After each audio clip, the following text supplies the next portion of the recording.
یاد رکھیے قرآن مجید کے نزول کی ترتیب اور ہے اور یہ جو تلاوت ہوتی ہے اس کی ترتیب اور ہے۔ اس کو کہتے ہیں ترتیب مصحفی قرآنی ترتیب، اور ایک ہے ترتیب نزولی۔ ترتیب نزولی اور ہے اور یہ مکی دور کی صورتوں میں سے ہے۔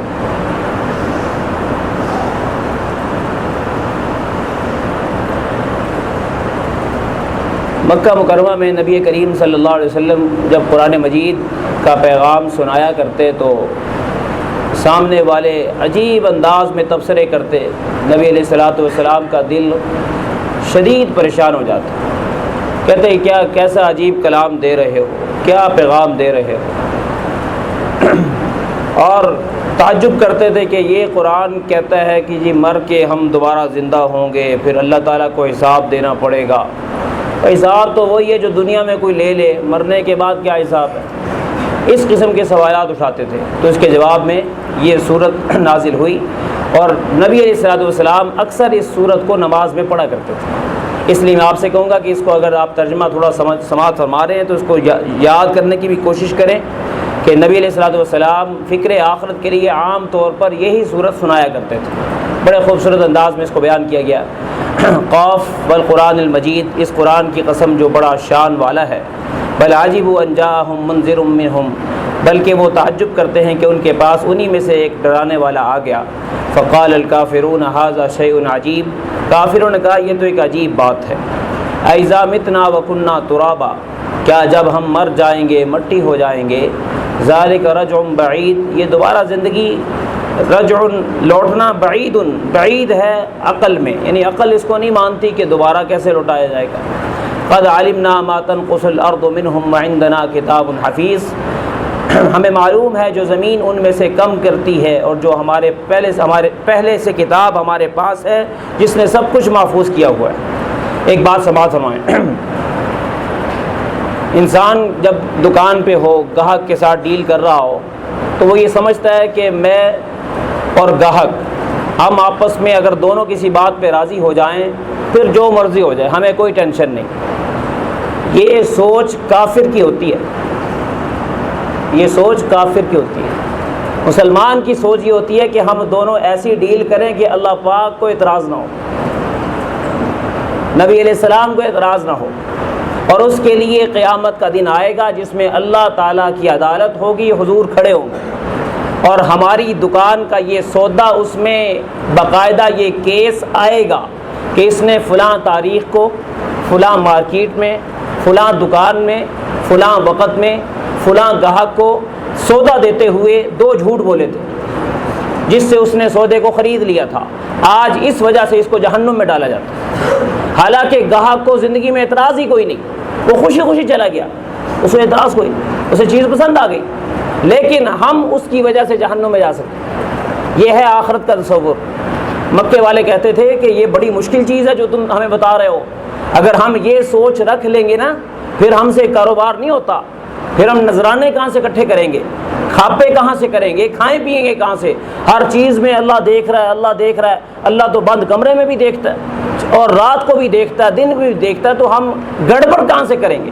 تو ہمیں آپ کا پیغام سمجھ میں نہیں آتا کہ اتنا سخت پیغام دے رہے ہیں، ہم سے اتنا اللہ سے ڈرا ہی نہیں جاتا۔ اور آج کا مسلمان ہے وہ کہتا ہے یار وہ اللہ بڑا غفور رحیم ہے، پڑھی جاؤ، یہی پڑھ کے ختم دلاؤ اور کھا جاؤ۔ کیسی عجیب ہماری سوچ ہے، ڈر لگتا ہی نہیں مجھے بھی، ہم سارے کے سارے مسلمان ہیں۔ ڈرنا چاہیے دوستو۔ میں آپ کے ساتھ جو بات کر رہا ہوں نا، یاد رکھیے ایک دن عدالت کا آئے گا کہ مجھے جواب دینا پڑے گا کہ یہاں بیٹھ کر میں نے آپ کو دھوکہ دیا تھا یا صحیح بات کی تھی۔ یہ صرف آپ کا مسئلہ نہیں ہے کہ آپ خوشی خوشی اٹھ کے چلے جاتے ہیں اور میرا مسئلہ حل ہو جائے گا، نہیں نہیں نہیں، میں پکڑا جاؤں گا اگر میں نے دھوکہ دینے کی کوشش کی، کیونکہ اللہ کی عدالت میں پیشی ہے۔ تو آپ لوگوں کا اور ہمارا معاملہ دوستو صرف گاہک کے ساتھ نہیں ہوتا، اللہ کے ساتھ۔ اس لیے بولو سوچ کے بولو، دیکھو صحیح طرح دیکھو، تولو صحیح طرح تولو، غلط ٹھپے نہ لگائیں، غلط مورے نہ لگائیں، غلط اسٹمپ نہ لگائیں، غلط تعریف نہ کریں کسی چیز کی۔ بھائی آپ کے سامنے ہے، پسند ہے لے لو، نہیں تو ٹھیک ہے۔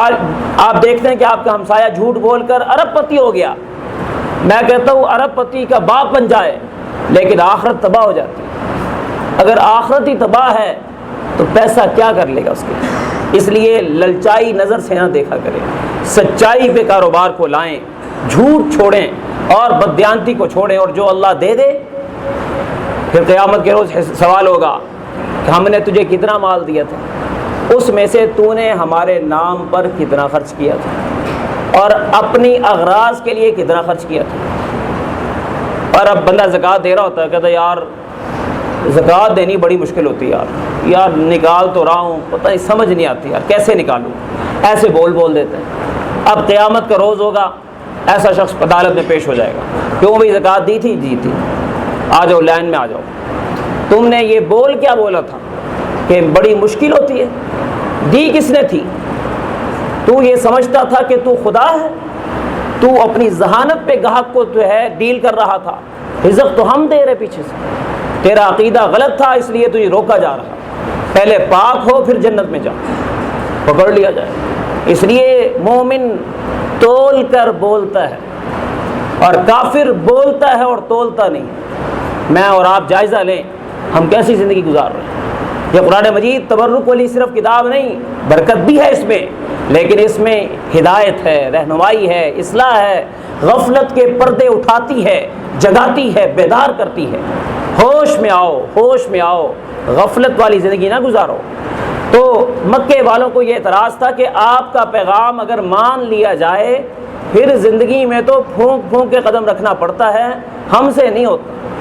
اور ہم آج کل کیا کہتے ہیں کہ ہم کہتے ہیں کہ پھونک پھونک کے تو ہم بھی نہیں چل سکتے، لیکن برکت کے لیے پڑھتے رہو اور کھاتے رہو۔ نہیں دوستو، یاد رکھیے اللہ کی عدالت میں جواب دینا پڑے گا۔ اس لیے مکے والے جو انکار کرتے تھے نا، اس کی وجہ تھی کوئی، وہ سمجھتے تھے کہ اس کتاب کو مان لیا جائے تو پھر نفس کی نہیں مانی جا سکتی، اور ہم ہیں، ہم کہتے ہیں نفس کی بھی مانو، قرآن بھی پڑھو۔ ہم بھی غلط ہیں اور وہ بھی غلط تھے، انہوں نے انکار کر کے بڑی غلطی کر لی، ہم نے اقرار کر کے عمل نہیں کیا، یہ چھوٹی غلطی ہے۔ غلطی یہ بھی ہے، غلطی وہ بھی ہے، اس لیے ہمیں اپنی زندگی پر نظر ثانی کرنی چاہیے۔ تو کہتے تھے کہ آپ یہ بتائیے کہ مر کے دوبارہ اللہ کیسے ہمیں اٹھائے گا؟ یہ بڑا مشکل کام ہے۔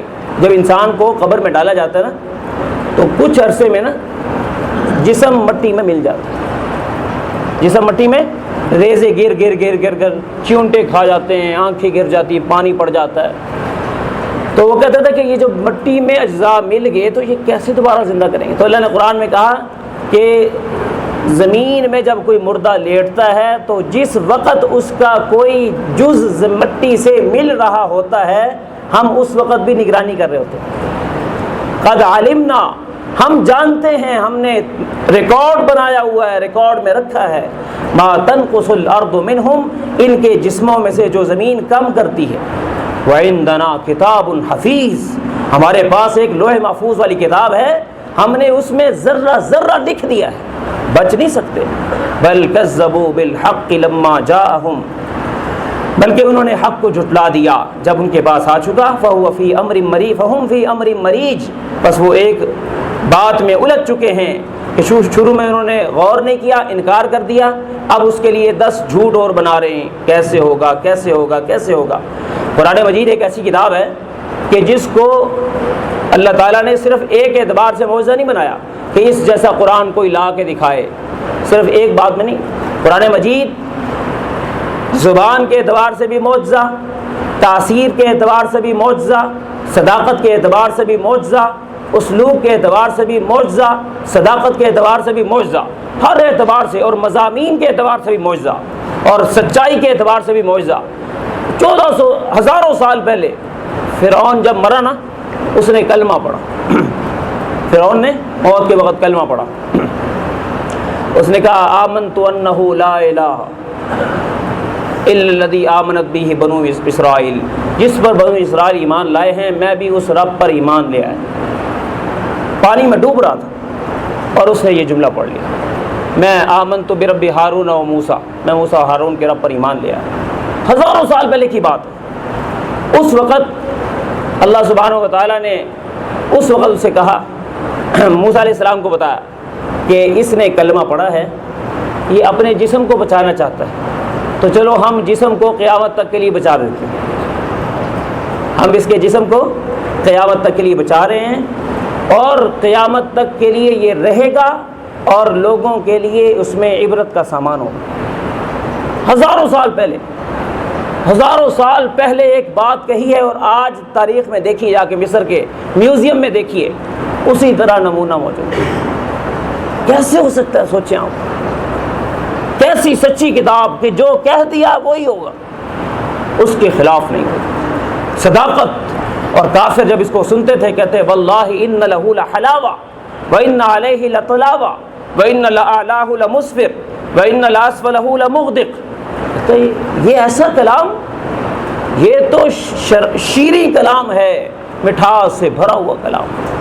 کافر کا کہنا ہے اس میں مٹھاس ہے، اس میں تراوٹ ہے، اس میں جیسے بہترین گلستان کے پودے اور پھل خوبصورت رنگت میں نمایاں ہوتے ہیں، اس کا ایک ایک مضمون اعلیٰ قسم کے پھل کی طرح نمایاں ہے۔ یہ کافروں نے مانا۔ ہم تو مسلمان ہیں، ہم تو مانتے ہی ہیں، لیکن کافر بھی مانتے ہیں۔ لیکن دوستو، ماہ رمضان آ رہا ہے، اللہ پاک قرآن مجید میں فرماتے ہیں کہ شہر رمضان الذی انزل فیہ القرآن، ماہ رمضان کا مہینہ یہ قرآن کی سالگرہ کا مہینہ۔ تو اب میں اور آپ نیت کریں، ماہ رمضان آ رہا ہے، کہ اس میں قرآن مجید کو روٹین سے زیادہ پڑھیں۔ امام شافعی رحمۃ اللہ علیہ کی بات ذکر کر رہا ہوں۔ مکہ مکرمہ سے مدینہ منورہ تشریف لے جا رہے ہیں، اونٹوں کا سفر۔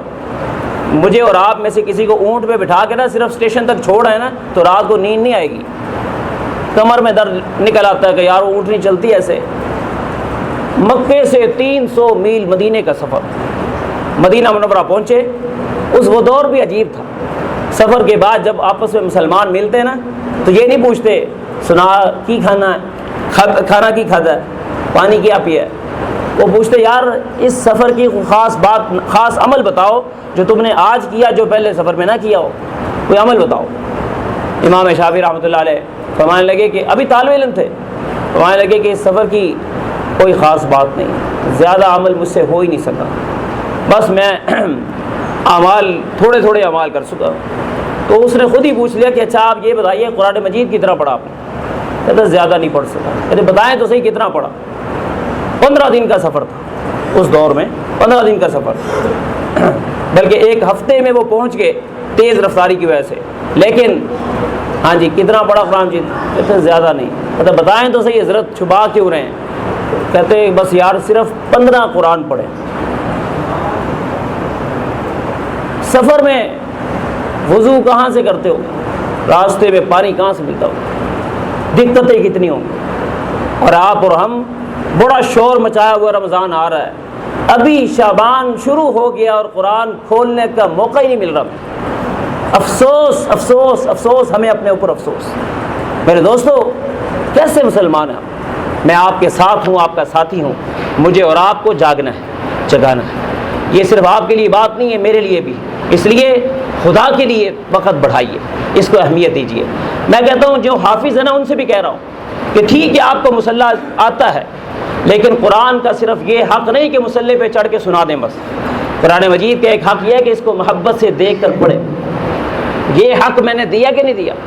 ماہ رمضان میں دیکھ کر، اس سے پہلے تو شعبان سے ہی قرآن کو شروع کریں، اللہ توفیق دے، اس سے پہلے قرآن مکمل کریں، اور باقی اللہ توفیق دے۔ امام ابو حنیفہ رحمۃ اللہ علیہ وہ تو رمضان المبارک میں 60 قرآن مجید مکمل کرتے تھے، 60 قرآن مجید۔ آپ بھی نیت کر لیں ابھی سے ہی کہ کوئی نہیں 5-6 تو کر ہی لیں گے، کچھ نہیں تو جتنے ہو سکے، لیکن نیت تو کریں۔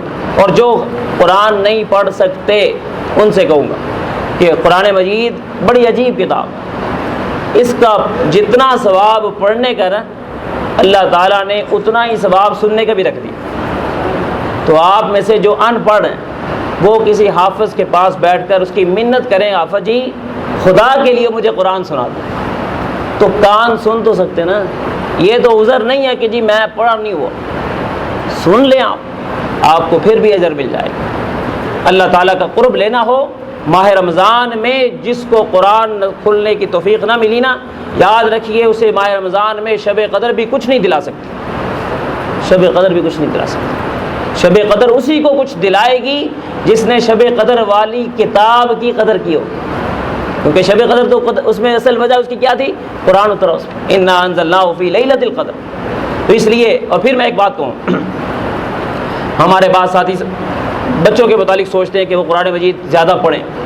یاد رکھیے بچے نقال ہوتے ہیں۔ اگر بچہ باپ کو دیکھے کہ وہ محبت کے ساتھ قرآن کو بار بار پڑھتا ہے تو ایٹومیٹکلی بچہ بھی نقل میں پڑھے گا۔ اگر باپ کہے جی کہ میں تو قرآن نہیں دیکھوں گا، بچہ قرآن پڑھے، یہ اس کی غلط ہے۔ آپ اپنے بچوں کو اگر لگانا چاہتے ہیں تو آپ قرآن مجید کے سامنے بیٹھا کریں اور آنسو بہایا کریں۔ ایک صاحب کا واقعہ کہ قرآن مجید نہیں پڑھا ہوا، زندگی میں بس انگلی کھول کر روزانہ گھنٹوں گھنٹے قرآن مجید پہ انگلی پھیرتا تھا، انتقال ہو گیا۔ خواب بعد میں اللہ کی شان کسی نے خواب میں دیکھا، پوچھا کیا بنا؟ کہا پروردگار نے کہا کہ تیرا انگلی پھیرنا ہی ہمیں پسند آ گیا، اسی پر ہم تجھے معاف کریں، تیرے بس میں یہی تھی۔ تو اس لیے دوستو میں پھر عرض کروں کہ یہ صرف گزارنے کے لیے درس نہ سنا کریں۔ میں اس درس کو فضول سمجھتا ہوں جس میں سبق کی نیت ہی نہ ہو کہ سبق لینا کوئی بس جی تسی سنائی جو ہم سنی جاتے، نہیں نہیں نہیں، کچھ میسج لیں پھر آگے چلیں، پیغام لے پھر آگے چلیں۔ یہ کیا ہوا بس گزار دیا، کیسٹ تھوڑی ہی ہے، یہ تو ہم نے زندگی چینج کرنے کے لیے اللہ نے قاعدہ و قانون کی کتاب دی ہے۔ اللہ ہمیں اس کی توفیق عطا فرمائے۔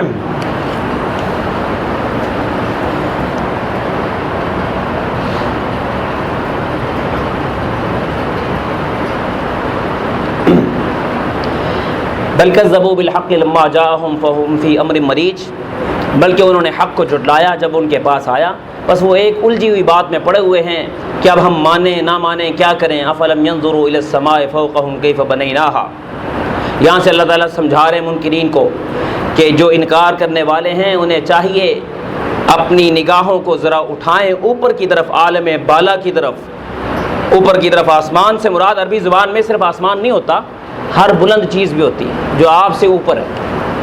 عالم بالا کی ہر چیز کو عربی میں سما کہتے ہیں، سماوی، یہ سماوی چیز ہے۔ تو اپنے آنکھوں کو ذرا اوپر اٹھا کے تو دیکھو، دن کے اجالے میں چمکتے ہوئے سورج کو دیکھو، رات کی تاریکی میں بے انتہا ستاروں کی چمک کو دیکھو، اور نور چاند کے نور کو دیکھو۔ یہ سارے کے سارے کوئی پیغام دے رہے ہیں کہ پیچھے کوئی ہے، اکیلے خود سے نہیں یہ سیٹ ہو گئے، پیچھے کوئی ہے۔ کیف بنیناہا، غور کرو بندو ہم نے یہ نظام کیسے بنایا، وزیناہا، اس میں حسن کیسے بھرا ہے، اس کو آراستہ کیسے کیا، وما لہا من فروج، اور اس میں کوئی شگاف نہیں، کوئی ایسا کام نہیں جس پر انگلی اٹھائی جا سکے، رکھنا نہیں ہے اس میں، والارض مددناہا، اور ہم نے زمین کو بچھا دیا، والقینا فیہا رواسیا، اور اس میں مضبوط پہاڑ ڈال دیے، وانبتنا فیہا من کل زوج بہیج، اور اس میں ہر قسم کی خوبصورت چیزیں اگائیں۔ کیسے حسین حسین پودے اللہ نے اگائے۔ ہمارے بندے حسین پودوں کو دیکھ اور اپنے حسین رب کو پہچان، حسین پودوں کو دیکھ اور حسین رب کو۔ ہم صرف پودوں کو حسن میں مر جاتے ہیں، گلاب ایک دوسرے کو دیتے ہوئے زبان پہ تالا پڑ جاتا ہے کہ بندہ ہدیے میں گلاب دے رہا ہے، ساتھ کے یار یہ گلاب دے رہا ہوں، اس کو سونگو اور اپنے مالک کو پہچانو۔ کیا کہ اگلا لفظ بولتے ہوئے کیا زبان پہ تالا پڑتا ہے؟ نہیں گدا نہیں پھاڑ یار، کون سا تو نے خوشبو لگائی ہے موتیے کی، اللہ کا نام نہیں کہ یار اللہ تعالیٰ نے موتیا کی خوشبو کیسی رکھ دی، نہیں یہ لفظ زبان پہ نہیں آتا۔ کیڑی خوشبو لائی تو یار، اب میں نے بھی لیا نہیں، بس کیا دماغ ہے ہمارا، شکر کی طرف میلان ہی نہیں ہے۔ جو نعمت دیکھیں منعم کو پہچانے، رب تک پہنچے، پھر تو ہمارا ایمان طاقتور ہوتا رہے گا۔ اور اگر دنیا میں مستیاں ہی کرنی ہیں تو پھر یاد رکھیے آگے حساب ہونا۔ ایک دن آئے گا، بڑا صدر کیوں نہ ہو ملک کا، عدالت میں ہاتھ بندھے ہوں گے اور پاؤں بندھے ہوں گے، کیا عجیب وقت ہوگا۔ چیف جسٹس بھی بندھے ہوئے پڑے کھڑے ہوں گے، بڑے بڑے کرنل جنرل، بڑے بڑے بریگیڈیئر، بڑے بڑے جو ہے بیوروکریسی والے بندے پڑے ہوں، اور ہم بھی وہاں اگر اسی حال میں شرمسار ہوں کہ جی ہم تو غریب تھے ہمیں کیوں پکڑ لیا، کہا نہ میں غریب کو پکڑتا ہوں نہ امیر کو پکڑتا ہوں، میں تو بے دین کو پکڑتا ہوں، بے دین جو تھا اس کو نہیں چھوڑوں گا۔ دین کیوں نہیں تیرے پاس؟ تو نے اپنی مرضی کی زندگی کیوں گزاری؟ تیرا لائف سٹائل تیری مرضی کا تھا یا تیرے نبی کی مرضی کا تھا؟ بتا، اس کا جواب دے۔ سیدھا سیدھا سوال ہے، لائف سٹائل محمدی تھا یا یورپین تھا؟ سیدھی سی بات۔ اللہ ہمیں سمجھ عطا فرما دے۔ فرمایا تبصرۃ و ذکریٰ لکل عبد منیب، ان مناظر میں ہر رجوع کرنے والے بندے کے لیے بصیرت کا سامان ہے اور نصیحت کا سامان ہے، لیکن کوئی لینا چاہے، شرط یہ ہے کہ وہ عبد منیب ہو، جو اللہ کی طرف رجوع کرنا چاہتا ہو۔ وَنَزَّلْنَا مِنَ السَّمَاءِ مَاءً مُبَارَكًا، ہم نے آسمان سے برکت والا پانی اتارا۔ فَأَنبَتْنَا بِهِ جَنَّاتٍ وَحَبَّ الْحَصِيدِ، پھر ہم نے اگائے اس سے باغات، ایسے باغات، وحب الحصید، اور اناج جن کے کھیت کاٹے جاتے ہیں، غلے اگائے، والنخل باسقات، لمبی لمبی کھجوریں جن کے خوشے تہ بتہ لگے ہوئے ہیں، طلع نضید رزقا للعباد، بندوں کے رزق کے لیے سب کچھ بنایا۔ واحیینا بہ بلدۃ میتا، اور ہم نے اس سے ایک مردہ بستی کو زندہ کیا۔ کذالک الخروج، اے بندو اسی طرح تمہیں بھی نکلنا پڑے گا۔ دیکھیں نا، آسمان سے پانی اترا، بے جان پانی، زمین کی مٹی بے جان، بے جان پانی اور بے جان مٹی ملے، اندر سے جاندار جسم نامی نباتات نکل آئے۔ میں جو دو بے جان چیزوں کو ملا کے تمہاری زمینوں کو لہلہا سکتا ہے، وہ تمہاری قبروں میں تمہاری مٹی اور قبر کی مٹی کو ملا کر تمہارے وجود کو دوبارہ بھی کھڑا کر سکتا ہے۔ ہوش کرو، ہمارے لیے کوئی مشکل کام نہیں ہے۔ جیسے ہم نباتات کو نکالتے ہیں، حدیث شریف آتا ہے کہ جب اللہ تعالیٰ نے انسانی جسموں کو اٹھانا ہوگا تو اس سے پہلے بھی ایک خاص بارش ہوگی، اس بارش سے پھر جسم میں نمو پیدا ہوگا مٹی میں، پھر جیسے مٹی کومپل نکالتی ہے تو قبر کی مٹی انسان کو نکالے گی۔ اور عجیب وقت ہوگا جب انسان قبروں سے نکل رہے ہوں اور کوئی لباس نہیں ہوگا، دوڑیں لگ جائیں گی، فرشتے لے جا رہے ہوں گے۔ سورہ یاسین میں اس کے مناظر آتے ہیں، یا ویلنا، ہائے افسوس، من بعثنا من مرقدنا، ہماری قبر سے آج ہمیں کس نے اٹھا دیا۔ ھذا ما وعد الرحمن، یہ قیامت والے دن والا وعدہ جو تھا نا خدا رحمان نے کیا تھا، یہ وہ ہے۔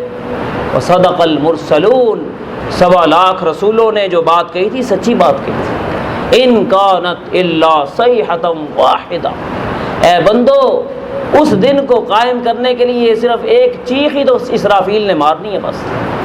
فَإِذَا هُمْ جَمِيعٌ لَدَيْنَا مُحْضَرُونَ، سارے کے سارے تم ہمارے میدان میں اپنی قسمت کے فیصلے سننے کے لیے کھڑے ہو جاؤ۔ آج قسمت کا فیصلہ ہوگا کہ دنیا میں بحریہ ٹاؤن، ڈیفنس ماڈل ٹاؤن کے مکانات پہ خوش قسمتی نہیں تھی، خوش قسمت وہ ہے جس کی قبر میں اس کی قسمت کھل جائے۔ دنیا تو ہے ہی گزر کا، اس لیے یہاں پہ ناز نہ کیا کرے، یہ ضرورت کی جگہ۔ ٹھیک ہے، اللہ اس میں سہولیات پوری کی ہوئی، شکر ادا کرنا چاہیے، لیکن یہ ناز کی جگہ نہیں، نیاز کی جگہ، نیاز کی عاجزی کی جگہ۔ یہاں پر جتنی زیادہ سہولتیں ہیں اتنا شکر بھی زیادہ واجب ہے۔ اس لیے اگر ہم اعلیٰ رہائش گاہ میں رہتے ہیں تو ہمیں شکر بھی اعلیٰ ادا کریں، اور اگر عام رہائش گاہ میں رہتے ہیں تو تھوڑا شکر ہلکا بھی کریں گے تو قبول ہو جائے گا۔ اس لیے لیکن شکر لازمی ہے۔ فرمایا کذالک الخروج، اسی طرح نکلنا ہوگا قبروں سے۔